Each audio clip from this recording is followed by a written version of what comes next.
Greetings. I'm going to do a video today about crushing and straining honey.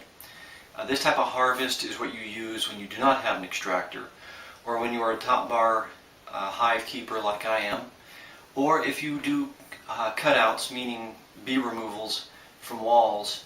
The honeycomb is in all kinds of weird shapes, and you just gather it in a bucket and then you're going to crush and strain it later.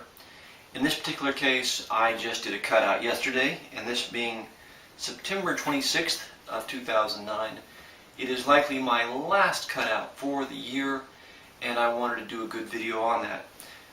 When you're doing cutouts, you want to put the cured honey in a separate bucket than the possibly cured, somewhat uncured. That honey, the uncured honey, should be fed back to your apiary, and the cured honey is going to be taken home and crushed and strained. You can throw in apparently cured honeycombs in with your cured honey, and you'll still have a good moisture ratio, hopefully of less than 18% water. That will keep it good for many years. First thing to do, let's go look at our honey.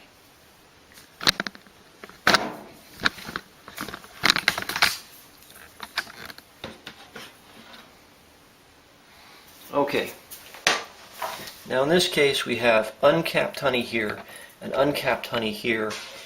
You can't tell maybe from the video,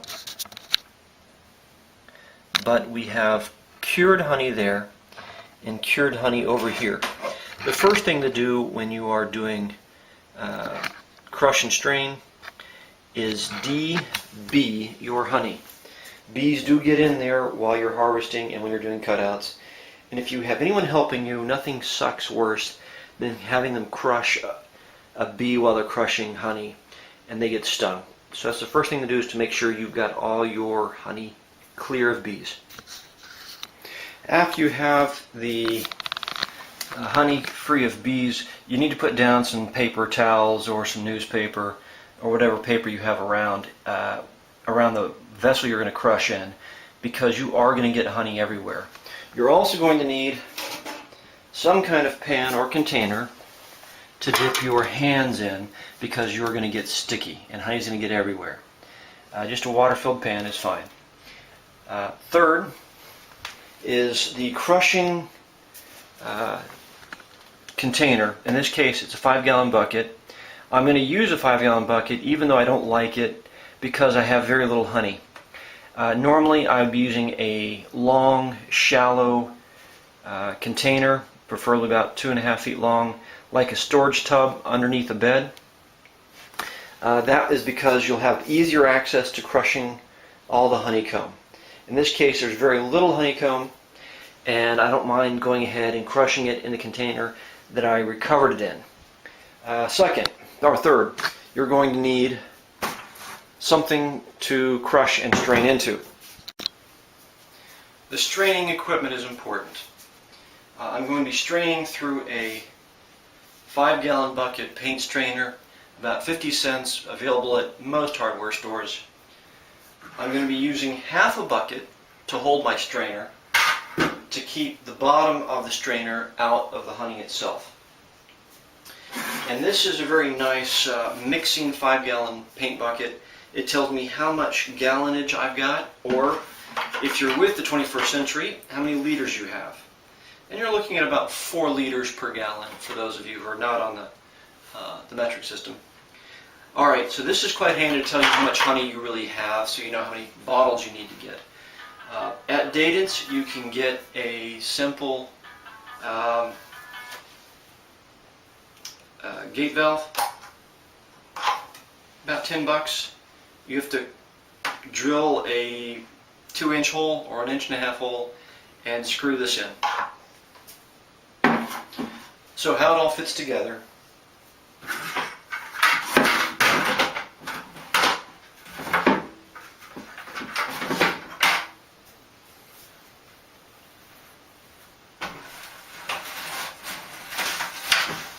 And if I was putting a lot of comb weight, I'm going to lift this up and then tuck the edges of the strainer into it so it can support more weight. that's on the inside. Once I crush this comb into very tightly and crush all the honey out of the combs, you dump all the honey wax into this. It takes about 5 days to get 96% of your honey out, and then you can wait another 2 weeks if you want the last 99%, but you're asking for trouble at that point. Anyway, let's get to crushing. The trick is to make sure you get all the honey out. So you crush it into nice small chunks.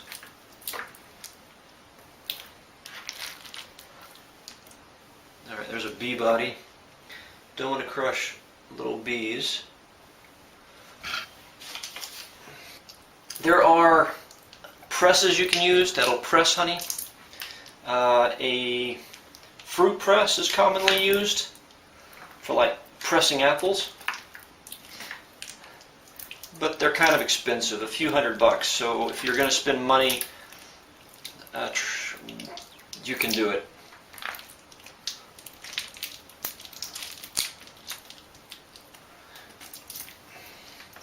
Ultimately, you're looking for a paste of sorts. Did I mention this was messy?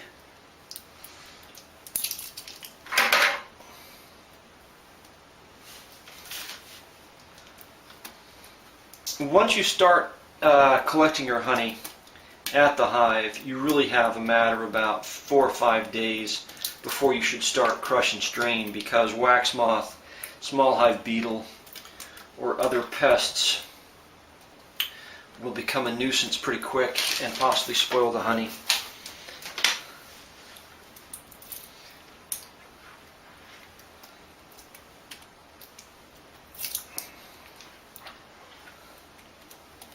Now, I've also heard of using a paint stirring device attached to a powerful drill to stir up fresh comb.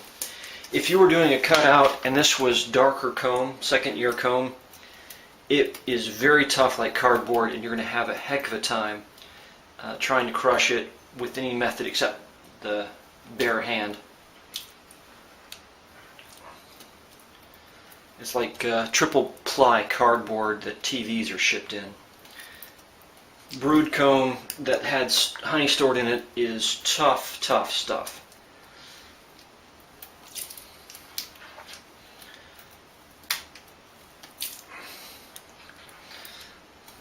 Okay, this feels good.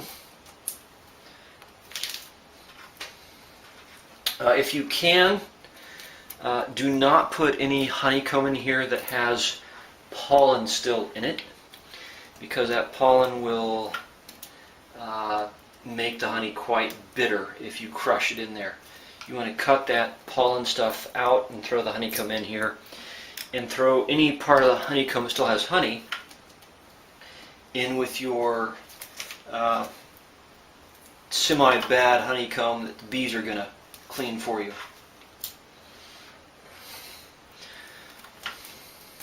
Quite a few honeybees made it into this. And dead bees can sting. Don't let that fool you that they're dead.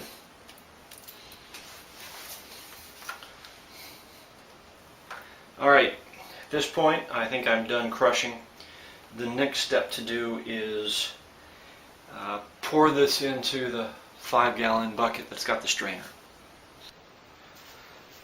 Alright, now comes the fun part. I'm going to pour the crushed mass of honey and wax into this, and this is going to catch and hold all the mass.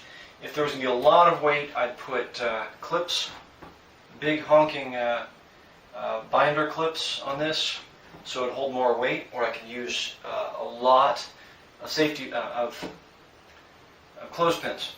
In this case, it's not much weight.